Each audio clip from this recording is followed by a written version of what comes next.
productos que venían a competir con la producción nacional tenían recargo. Eso es desarrollo. Eso es lo que puede fundamentar, lo que puede justificar la integración regional. La única integración regional que sirve, no esta que está en la aplicación, que no sirve y que los hechos demuestran que no ha servido.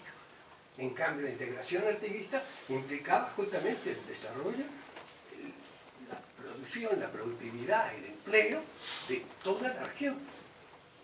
Tenemos todos los recursos acá, es una maravilla esta región donde estamos viviendo en el planeta. Una maravilla.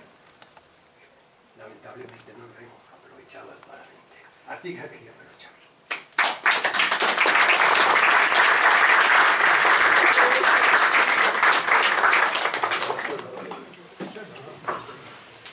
¿Alguna pregunta? ¿Algún otro comentario? Sí, yo quisiera preguntarle a la profesora que me ponga un poquito más esa actitud de Rivera, porque lo pone a Rivera como federalista, me dio la impresión. Claro, y yo hasta donde sé, no lo veo a Rivera federalista. Claro, es decir, la personalidad de Rivera es una personalidad contradictoria, pero también fue en su momento un caudillo artiguista. Y tuvo un proyecto posteriormente a la derrota de Artigas, por los años 1830, en alianza con los farrapos del sur de Brasil, que eran los republicanos y federales del sur de Brasil, de formar, por ejemplo, y no solamente él, sino otros líderes artiguistas que habían sido en su momento caudillos artiguistas, como por ejemplo La Valleja, de formar lo que ellos llamaron el Uruguay Mayor. Entonces, ¿qué iba a ser el Uruguay Mayor? Una federación formada por Río Grande del Sur, la provincia oriental, que en ese momento ya era la República Oriental del Uruguay, y además en alianza con Corrientes y Entre Ríos.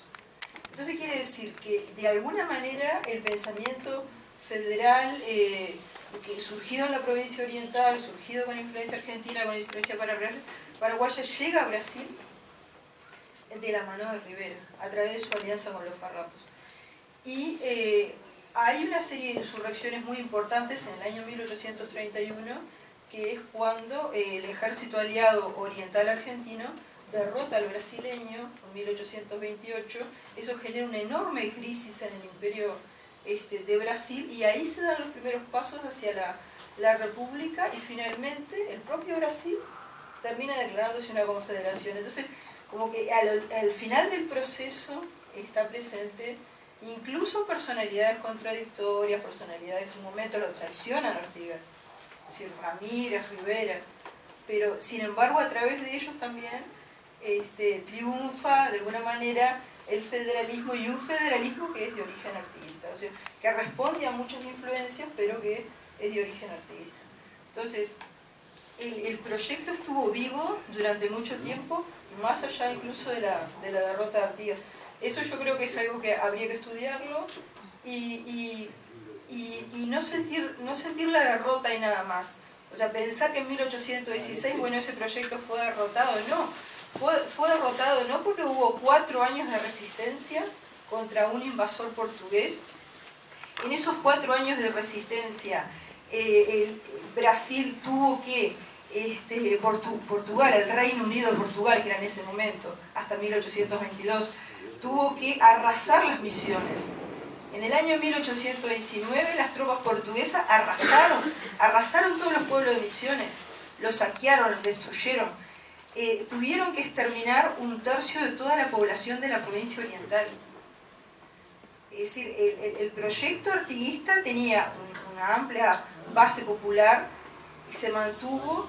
Usted decía recién, por ejemplo, que el Banco Hipotecario no reconocía, por ejemplo, títulos de donatarios artiguistas, pero estamos hablando de fines del siglo XIX, quiere decir que seguía habiendo donatarios artiguistas que seguían reclamando aquellos derechos de propiedad que le había dado un sistema que había durado hasta 1820, y en 1884 esa gente seguía reclamando por las tierras que...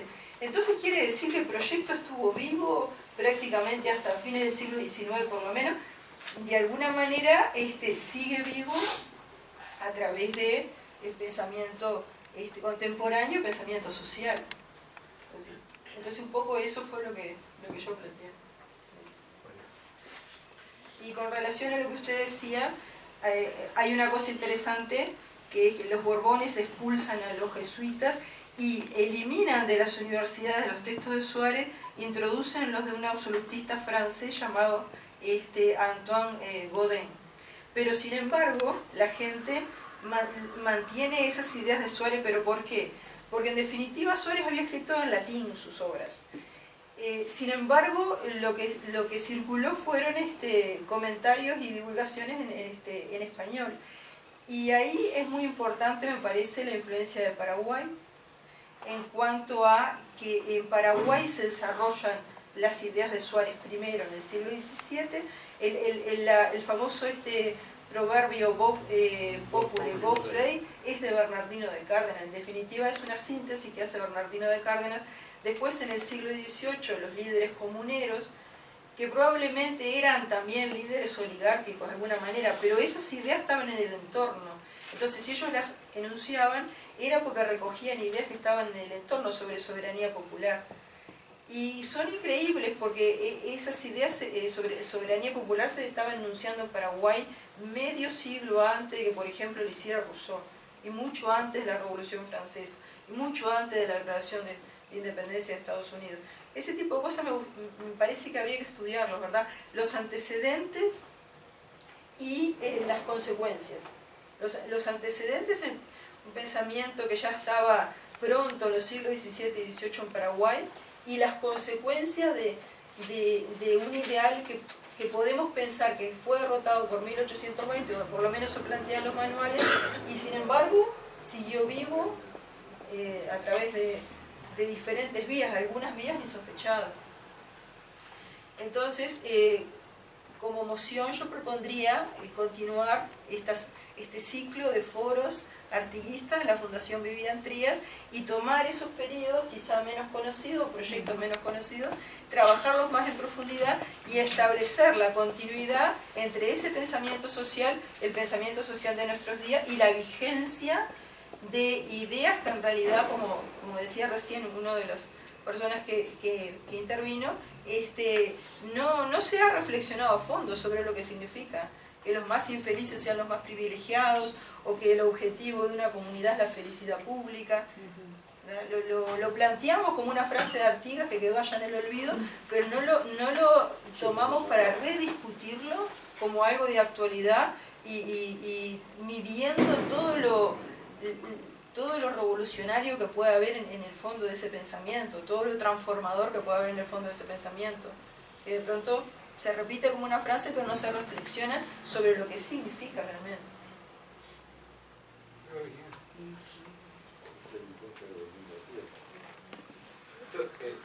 Sí. Ya que ha trabajado tanto, la vez de trabajar un ratito más, profesora. Hay una cosa que me quedó pendiente del caballero cuando dice que Mariano Moreno no estaba muy de acuerdo con... Yo según tengo entendido, en mi memoria, Mariano Moreno, para justificar la Junta de Mayo de 1810, lo que hace es un trabajo extendido sobre la retroversión del poder del pueblo o de esa autonomía que regresaba del pueblo, que tiene mucho que ver con aquello de cuando caía el monarca, se juntaban las cortes y se armaban para justificar la presencia del nuevo monarca, ¿no? Yo creo que Moreno de repente no está a la misma altura de lo que es el Artigas que queremos levantar acá en este foro, pero yo no creo que Moreno estuviera en desacuerdo de esa retroversión, de que la autonomía... ¿Me entiende lo que le quiero decir, no? Que de repente sí no era... era de repente aquella oligarquía intelectual porteña, pero sí estaba de acuerdo con que la autonomía tenía que pertenecer a los pueblos, como usted aclaró, ¿no? En la intervención anterior, no del pueblo, sino de los pueblos. No sé si de repente estoy equivocado yo y el caballero está más acertado en ese... No, lo que yo pienso es lo siguiente. En el caso de la Junta de Mayo, hay lo que se llamó en la época la máscara de Fernando. Entonces, frente a la ocupación de España por Napoleón y la posibilidad de, a través del movimiento juntista, hacerse con el gobierno, las oligarquías, en realidad el enfoque artiguista no era la máscara de Fernando, no era usar a Fernando para gobernar la oligarquía en nombre de Fernando, en nombre de Fernando VII. Entonces la máscara de Fernando VII era usar a Fernando VII porque estaba prisionero de Napoleón y entonces la soberanía retrovertía al pueblo, pero como recurso para, en definitiva, deshacerse de una monarquía que se consideraba ineficiente y después salir a buscar por ahí otra monarquía más moderna, más fuerte, como se pensaba que podía ser la inglesa y la francesa. Entonces, cuando se estaba usando la máscara de Fernando VII, en realidad la idea de retroversión de la soberanía no se la estaba tomando en serio. Y en el campo artiguista, esa idea sí estaba presente. Entonces, por eso los conflictos con Buenos Aires, y por eso el temor de las élites. Las élites tuvieron verdadero miedo social, y por eso las calumnias que se dijeron de Artigas, por eso realmente aquello de bárbaro y tirano y déspota sangriento es por el miedo a la gente, el miedo a la gente organizada, el miedo a esa retroversión del pueblo, porque es de la soberanía al pueblo. ¿Qué significa la retroversión de la soberanía a un pueblo?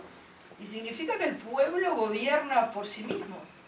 Es decir, gobierna a través de sus representantes, pero en definitiva es el pueblo el que gestiona el proyecto, por ejemplo, de la reforma agraria o de la integración comercial a través del reglamento aduanero. Es decir, que son los pueblos los que se gobiernan. Y eso les generaba terror.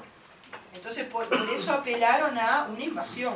Primero la invasión de Santa Fe, porque la provincia de Santa Fe era una de las que había tomado más fuerza el federalismo artiguista. La provincia de Santa Fe tenía un archivo donde conservaba todos los documentos de 1813, pero además le había dado un alcance general, pero además había tomado proyecto de constitución de Felipe Santiago Cardoso y lo había unido a esas instrucciones del año 13 para elaborar documentos propios, y esos documentos los había llevado al Congreso de Oriente.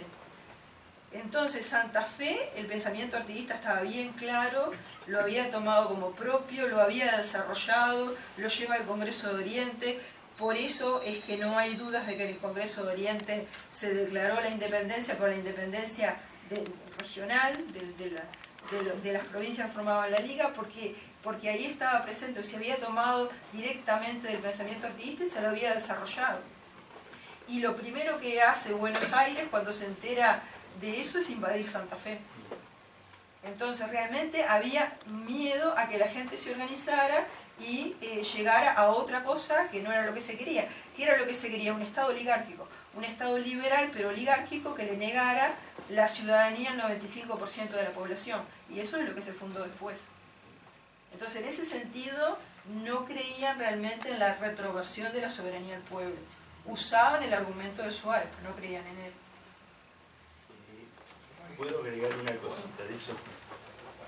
Sí. Brevemente que tenemos Sí, digo, es muy...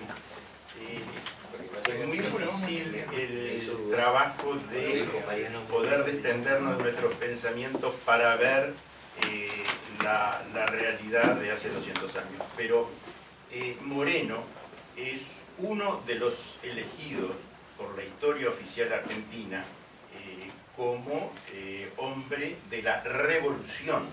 Pero la Junta de Mayo no fue una revolución, sino que fue la afirmación de Fernando VII. Es decir, el gran problema de los Pueyrredón y de la oligarquía de Buenos Aires era que con esta situación de inestabilidad política, ¿qué pasaba con la situación de privilegios de ellos? Este es el gran problema, y Moreno fue un hombre mimado por esa oligarquía formado en España, lo mismo que Belgrano. Todo el pensamiento era digamos, bueno, con Fernando o sin Fernando, como sea, pero mantener esa estructura, lo que Artigas decía, el sistema de ese privilegio. Que la soberanía volvía al pueblo, no es la idea de Suárez. El pueblo es el reunido en las juntas. Lo que pasa que en la concepción monárquica, la ausencia del rey, la soberanía del rey o el poder, vamos a decirlo mejor, vuelve a las cortes, vuelve a los organismos de la monarquía. Y la Junta lo que hace es intentar continuar la estructura del virreinato. Y ahí está el gran tema. Artigas no busca, digamos, mantener la estructura de lío. No, es otra cosa la que está planteando Artigas. Por eso no tiene nada que ver ni con Moreno, ni con Belgrano, ni con Pueyrredón, ni con toda la gente que incluso lo quiso matar como Zarratea. Sí. No, yo en la línea de lo que planteaba el señor, y siguiendo un poco lo que planteaba el señor acá también, es que me parece que hay que tener en cuenta en este análisis el tema de la contradicción en estos movimientos, como el movimiento artiguista, y también la contradicción dentro del personaje, como podía ser la contradicción en Rivera, en los Farrapos, en Moreno, que por más que ellos manifestaran tener un ideal federal republicano, no quiere decir que de fondo también compartieran las ideas de justicia social que por ahí manejaba Artigas. Entonces, por ahí no entrar en el blanco y negro, sino que también ver ese tema, esas contradicciones dentro de los personajes, dentro del propio movimiento artiguista, que llegado un momento se vio, digamos, abandonado por ciertos sectores sociales muy importantes que en su momento llevaron adelante la revolución, como podía ser los sectores oligárquicos y la burguesía mercantil de Montevideo, en parte. Entonces me parece que eso también se aplica un poco a lo que planteaba el señor hoy de la actualidad. Gobiernos progresistas que están, digamos, dentro de un Estado burgués y que por lo tanto necesitan, están, digamos, en una contradicción, ¿no? O sea, queriendo llevar cierta transformación adelante en medio de un orden económico y social que le es contradictorio. Entonces ahí la importancia de los movimientos sociales, como podía ser en ese momento los movimientos populares en la época de Artigas y como lo pueden ser hoy en día. Nada más. Gracias. Sí. Yo tengo un libro acá de un profesor Urbin, que es un profesor que se especializa en los farrapos. Y acá habla de un personaje que nosotros hablamos muy poco y que tendríamos que reivindicarlo, que se llama Ana Monterroso de la Valleja, hermana de Monterroso, del cura Monterroso. ¿Tá? Acá dice, en portugués, yo voy a tratar de simplificarlo, ¿no? Dice, en el invierno de 1834, Porto Alegre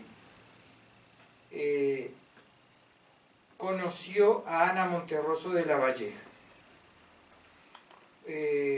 esposa de uno de los mayores caudillos, Antonio La Valleja, que dicho sea de paso, se acuerdan de que La Valleja estuvo preso en Isla das Cobras y Ana Monterroso fue a acompañarlo, y ahí tuvo su única hija que murió ahí mismo en Isla das Cobras, bebita, ¿no?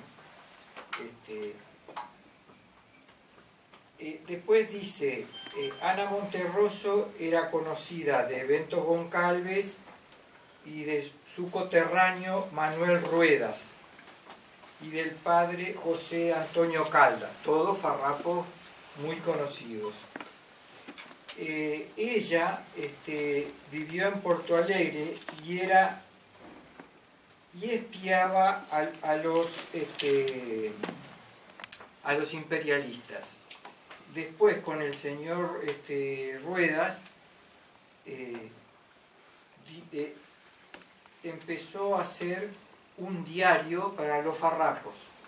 O sea, todos los personajes que hubieron en la Revolución Farroupila, este personaje, Ana Monterroso de la Valleja y Ruedas, fueron los que le dieron, los que quisieron darle un tinte ideológico a la Revolución Farroupila. Por escrito, ¿no? En un diarito. Era eso, sí, hablando de la participación de Ana Monterroso y le repito, en el año 1834. O sea, incidencia del artiguismo en los farrapos. No. Sí, el señor allá. Gracias. Sí. Muy brevemente, retomando un poco una intervención del compañero acá que está delante mío. Yo creo que yo tengo una versión bastante diferente de Moreno. La Junta de Mayo, la primera Junta de Mayo, tenía mayoría de los sectores radicales.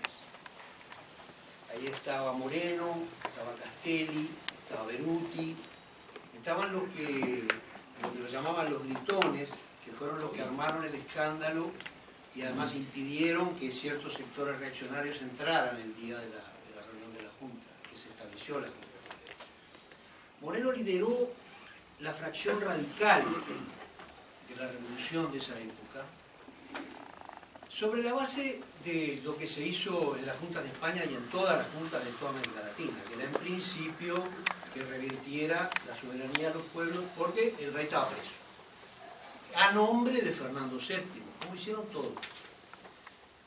El radicalismo dominó la Junta desde el 25 de mayo de 1810 hasta el 18 de diciembre de 1810, cuando Cornelio Saavedra consigue alterar la relación y hace entrar a todos los diputados a votar junto con los integrantes de la Junta, donde tenía mayoría Moreno, Castelli, Beruti, y habían conseguido eliminar resistencias muy fuertes como la de Córdoba, encabezada por Liniers, a quien la Junta, encabezada por Moreno, mandó fusilar, y el general que fue a fusilar, que le tocó la orden de ir a fusilar a Liniers, no se animó porque dijo que había mucha resistencia en Córdoba y lo quiso mandar a Buenos Aires para que lo fusilaran en Buenos Aires, y Moreno manda a Castelli con la orden de fusilar a Liniers y Castelli lo fusila. Ese sector radical, que con el plan de operaciones de Moreno era absolutamente congruente con los planteos que después hace Artigas sobre mercado interno, industrialización, la soberanía